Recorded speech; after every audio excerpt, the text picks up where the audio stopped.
Bab 8, Han Zeng, Klan Han. Di salah satu kediaman yang sangat mewah di Klan Han, Han Fu berjalan memasuki kediaman tetua agung Klan Han dengan keadaan linglung. Bahkan semenjak ia masuk gerbang Klan Han, ia ditatap oleh anggota Klan Han yang berpapasan di jalan dengan pandangan rumit. Han Fu bahkan memukul penjaga gerbang klan saat ditanya mengapa pulang dengan kondisi yang babak belur.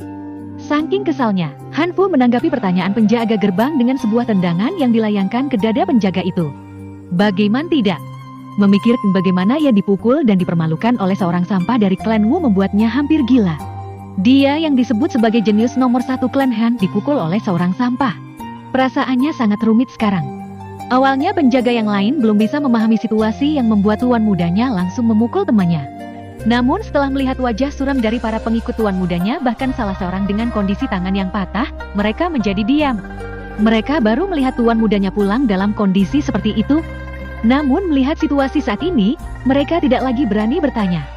Mereka paham kalau telah terjadi sesuatu yang membuat tuan mudanya dan anak buahnya pulang dalam kondisi yang mengenaskan. Han Fu mendorong pintu rumahnya dengan guntai. Ia bahkan tidak berani mengeluarkan suara yang dapat mengundang perhatian ayahnya. Bagaimana menjelaskan kepada ayahnya kalau dia baru saja dipukuli oleh seorang sampah? Han Zeng terkenal dengan sikap tegas dan kelicikannya. Namun apa yang diharapkan Han Fu berbanding terbalik dengan kenyataan. Begitu masuk rumah, ia disambut dengan tatapan rumit dari ayahnya. Han Fu hanya bisa menundukkan kepala saat ditatap tajam oleh ayahnya. "Fu'er, apa yang terjadi? Siapa yang membuatmu seperti ini?" tanya Han Zeng dengan suara berat. "Itu ayah. Saya dipukul oleh Wu Chen." "Lelucon apa yang kamu katakan? Bagaimana bisa sampah itu membuatmu terluka hingga seperti ini?" "Saya tidak berbohong ayah. Sepertinya Wu Chen menggunakan artefak tertentu sehingga membuatnya begitu kuat. Dan kultivasinya bukan pada alam pembentukan tulang, tetapi alam pembentukan tubuh tingkat 2. Balas Han Fu menjelaskan. Melihat anaknya sepertinya tidak berbohong, Han Zeng hanya mendengus dingin. "Bajingan kecil itu beraninya dia membuat masalah dengan putraku," ucapnya dengan geram. Melihat sikap ayahnya, Han Fu diam-diam tersenyum dalam hati. Sepertinya ayahnya akan turun tangan untuk membalas dendam untuknya. Walaupun sebenarnya ia ingin membunuh Wu Qing langsung dengan tangannya sendiri. Namun tidak masalah selagi sampah itu disingkirkan oleh ayahnya. Han Zeng kemudian memberikan pil bumi tingkat rendah kepada Han Fu. "Segera pulihkan dirimu. Mulai besok kamu berlatih dan meningkatkan ranahmu.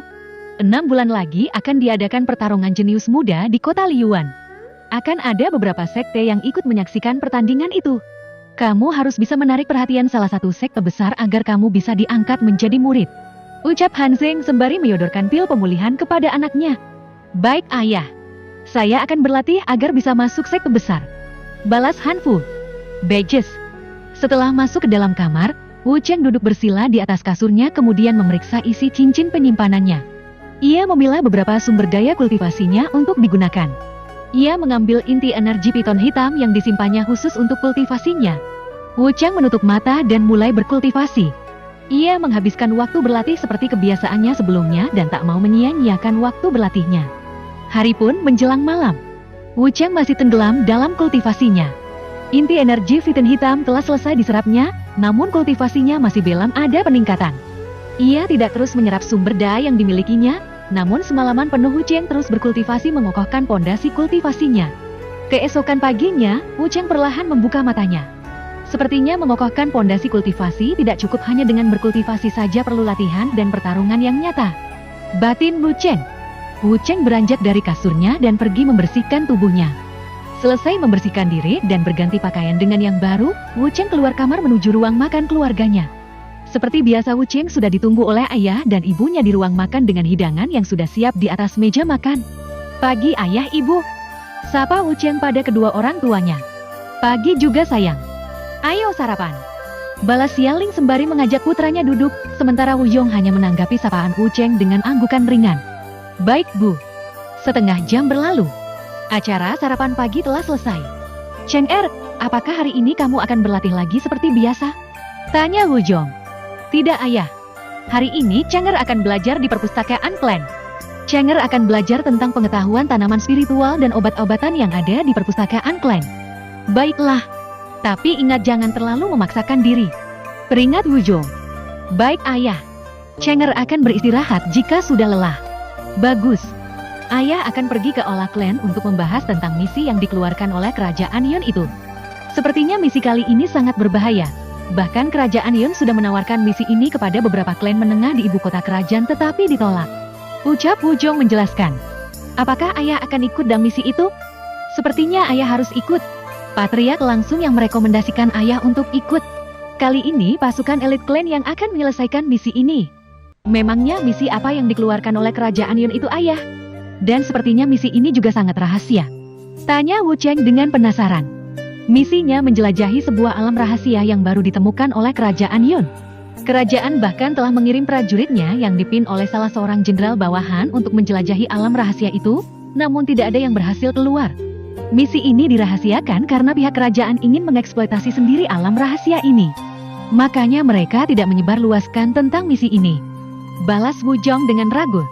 Ayah, sepertinya ada yang aneh dengan misi ini. Ucap Wu Cheng. Ayah juga merasa seperti itu, namun kita tidak bisa memastikannya. Patriark sendiri telah memutuskan menerima misi ini karena imbalannya sangat besar. Itu bisa menunjang kebutuhan klan untuk setengah tahun ke depan. Baiklah, ayah pergi dulu sepertinya yang lain sudah menunggu. Baik ayah. Ibu, Chengar pergi dulu. Pamit Wu Cheng ke ibunya. Iya nak. Sesampainya di depan gedung perpustakaan, Wu Cheng menghampiri petugas yang menjaga perpustakaan klan. Pagi paman. Saya ingin meminjam buku di perpustakaan. Sapa Wu Cheng kepada penjaga sambil menjelaskan tujuannya. Penjaga perpustakaan hanya melirik Wu Cheng sekilas dan memalingkan mukanya.